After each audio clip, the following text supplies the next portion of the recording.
Welcome to Community Structures Part 2. So this is Unit 1, Lecture 3.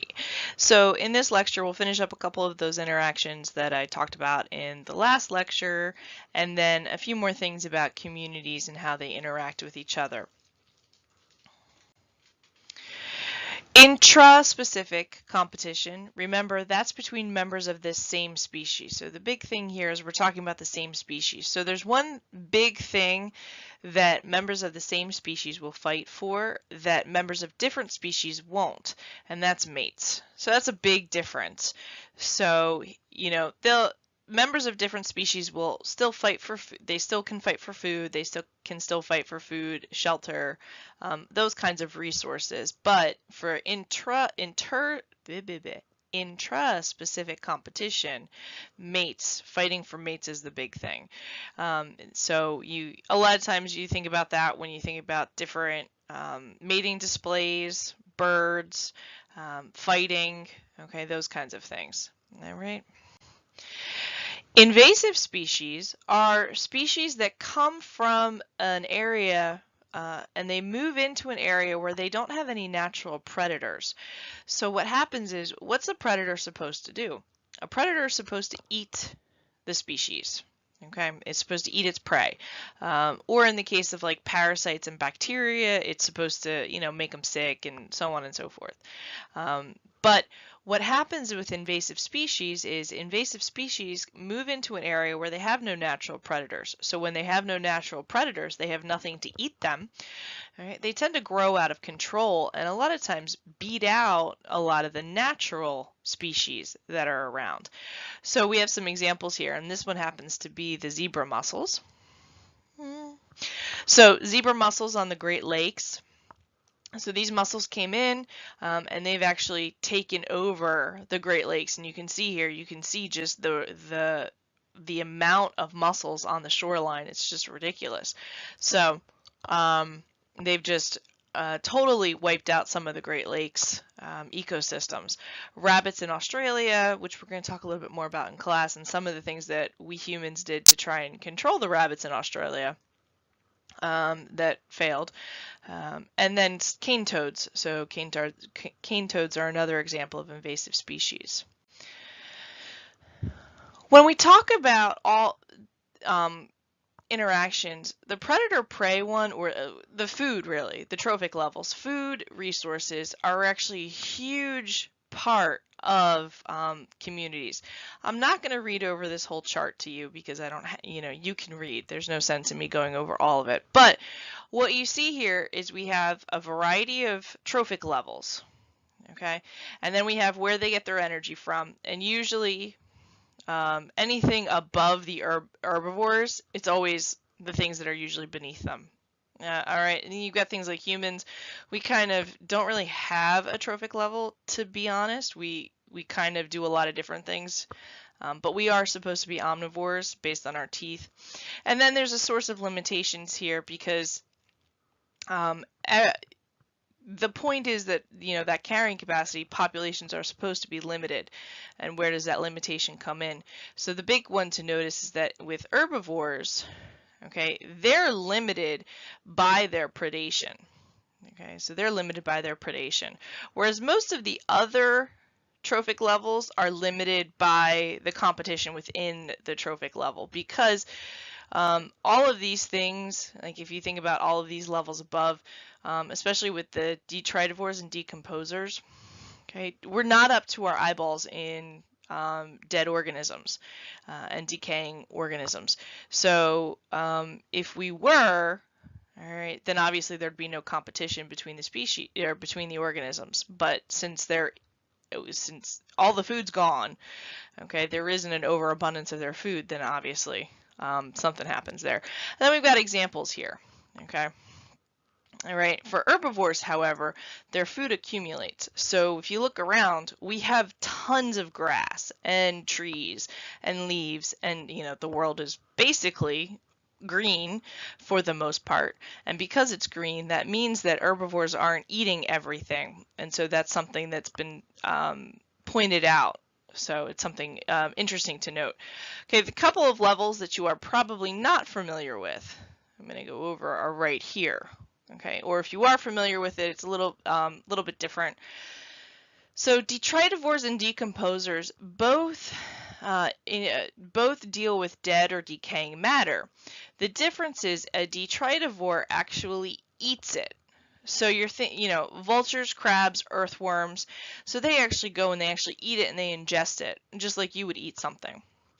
Decomposers, however, generally what they do, that's our fungi and bacteria. And remember, fungi, not a plant. Okay, fungi is not a plant. All right, it looks like, mushrooms look like a plant, but they are not a plant. Okay, so what they actually do is they live on the decaying or the dead matter, and they generally excrete compounds that secrete, technically, that breaks down the matter outside and then absorbs the nutrients that way. Okay, so there's a little bit of difference there. And if you need to, go back, pause the video if you want to write that chart down or take some more notes off of that chart. But like I said, I don't need to read it to you. You guys can read. Okay. So here's just a picture of a food web. And so what happens is food webs are a whole bunch of food chains put together. Okay. So if you think about it, this is a food chain. Okay. This is a food chain. All right. These are all, any linear path is a food chain. So then when we start actually having them all interacting with each other, that's when they become a food web. Okay, and what a food web shows us our nutrient or energy transfer from trophic level to trophic level. So you've got a trophic level here, okay, and then a trophic level here, and then a trophic level here. Okay. Now, like I said, depending on the food web, the specific food web you're talking about, things get a little questionable up in here about the interactions and so on and so forth. But the first three levels are almost always set in stone. Okay, we've got plants, we've got herbivores, we've got carnivores, and then up here things start to get a little more complicated. But when we look at this, we can actually see, okay, this guy eats this guy. All right, this guy then eats this guy, and so on and so forth. So food webs are able to actually show us a bunch of that stuff. Species diversity is also an important way that we end up having or measuring community interactions. Species diversity is made up of two different things. We've got species richness and relative abundance. So this is how many different species we've got and how many of each species. So this is the different species, this is the number of individuals. Okay, so the number of individuals. All right, and then if we remove one species from the food web, we can actually see what kind of effect that species would have. And it depends on what kind of, or what species specifically you're talking about. We've got keystone species. So keystone species is a species who has a huge effect on an ecosystem disproportionate to its number. Generally, okay, this is not always, but generally, keystone species are some sort of predator. Okay, some sort of eating machine. All right, in the case here, we've got sea urchins. Wolves are often considered a keystone species because wolves were important for keeping deer populations down. And without the wolves controlling the deer population goes through the roof. And when the deer population goes through the roof, then we also have an issue with our plant population. And that leads me into the next one. So a trophic cascade is if you remove a species and it has an indirect. So this picture right here is a trophic cascade. Okay, so normally we would have this big fish. This big fish would eat this little fish. So it would keep this little fish population in check. This little fish population would then keep this zooplankton population in check. And then this zooplankton population in check would keep the phytoplankton in check. Okay, so this guy controls this guy, who controls this guy, who controls this guy. When we take this guy out of the picture, okay, this fish population goes through the roof. When this fish population goes through the roof, this zooplankton population plummets. And when this zooplankton population plummets, then this phytoplankton goes through the roof. And then that can cause, like algae. If you look at a pond and it's got a lot of algae in it, okay, that's because something's not eating it.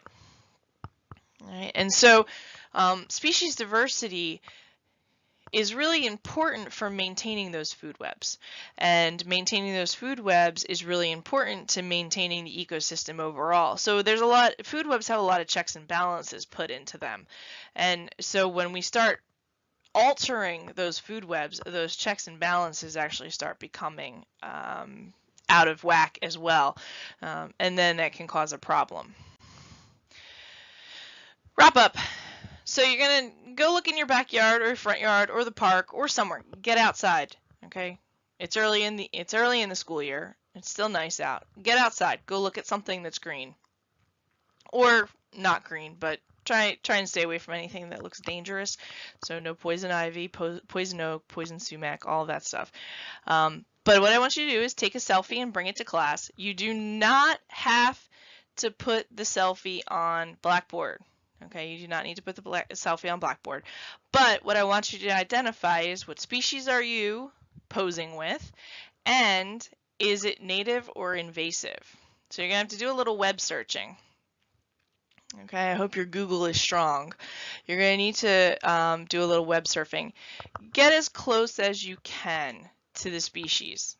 Okay, don't just put grass. Right? Try and figure out, is it a little bit different, and so on and so forth. Okay, I'll see you in class.